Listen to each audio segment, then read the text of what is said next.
আসসালামু আলাইকুম বন্ধুরা, আবার এসে উপস্থিত হলাম অ্যারিস্টোকাল ডি ট্যাবলেট এটি নিয়ে। এর জেনেরিক উপাদান হচ্ছে ক্যালসিয়াম, এলিমেন্টাল সোর্স এবং vitamin D3 500 milligram plus 200 IU। এই প্রস্তুতকারক কোম্পানি হচ্ছে বেক্সিমকো ফার্মাসিউটিক্যালস লিমিটেড। এর প্রতি পিসের মূল্য 60 টাকা এবং একটি স্ট্রিপ মানে 10টির মূল্য 70 টাকা। এই সমন্বিত প্রিপারেশনটি অস্টিওপরোসিস, অস্টিওমেলাসিয়া, রিকেটস, টিটানি এবং প্যারাথাইরয়েডের চিকিৎসায় ব্যবহৃত হয়। সাপ্লিমেন্ট হিসেবে পুষ্টির পর্যাপ্ততা নিশ্চিত করার জন্য প্রায়শ কিছু কিছু অবস্থায়, যেমন গর্ভাবস্থায়, স্তন্যদানকালে, অস্টিওজেনেসিস এবং দাঁতের গঠনে সুনির্দিষ্ট চিকিৎসার পাশাপাশি এবং অ্যান্টি সিজার থেরাপির সাথে ব্যবহৃত হয়।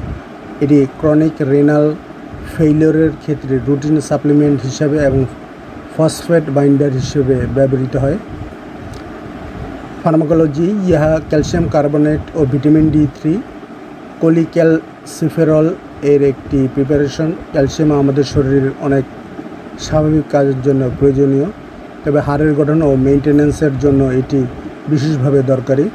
ভিটামিন D3 ক্যালসিয়ামের পরিশোষণ ও পুনঃপরিশোষণে সহায়তা করে। এছাড়াও ভিটামিন D3 হাড় গঠনে উদ্দীপনা তৈরি করে। ক্লিনিক্যাল স্টাডিতে দেখা যায় যে ক্যালসিয়াম ও ভিটামিন D3 হাড়ের বৃদ্ধিতে এবং অস্টিওপোরোসিস ও হাড় ভেঙে যাওয়া প্রতিরোধে যুগপত সহায়তা করে।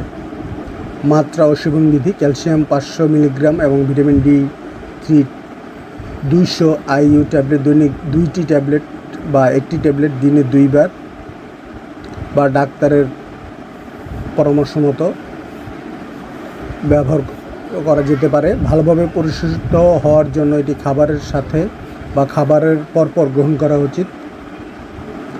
Calcium 500 milligram plus vitamin D3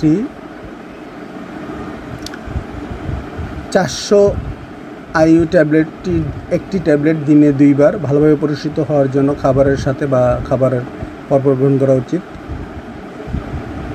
calcium, aluminium বা ম্যাগনেসিয়াম সমৃদ্ধ অ্যান্টাসিড ও অন্যান্য ক্যালসিয়াম সাপ্লিমেন্ট, ক্যালসিট্রিওল ও অন্যান্য ভিটামিন D3 সাপ্লিমেন্ট, ডিওক্সিস্কিন, টেট্রাসাইক্লিন, ডক্সিসাইক্লিন, মিনোসাইক্লিন ও অক্সিটেট্রাসাইক্লিনের সাথে এটির মিথস্ক্রিয়ার সম্ভাবনা আছে।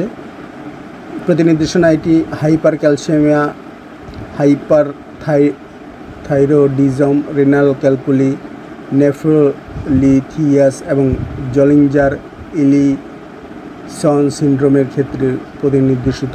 পার্শ্বপ্রতিক্রিয়া: এটি সাধারণত শোষণীয়, বমি ভাব বা বমি, পাকস্থলীর মোচড়ানো, মুখ শুকিয়ে যাওয়া, তৃষ্ণা বৃদ্ধি পাওয়া অথবা যদি মূত্রের পরিমাণ বৃদ্ধি পায় তবে চিকিৎসককে জানাতে হবে। কোষ্ঠকাঠিন্য মাঝে মাঝে হতে পারে।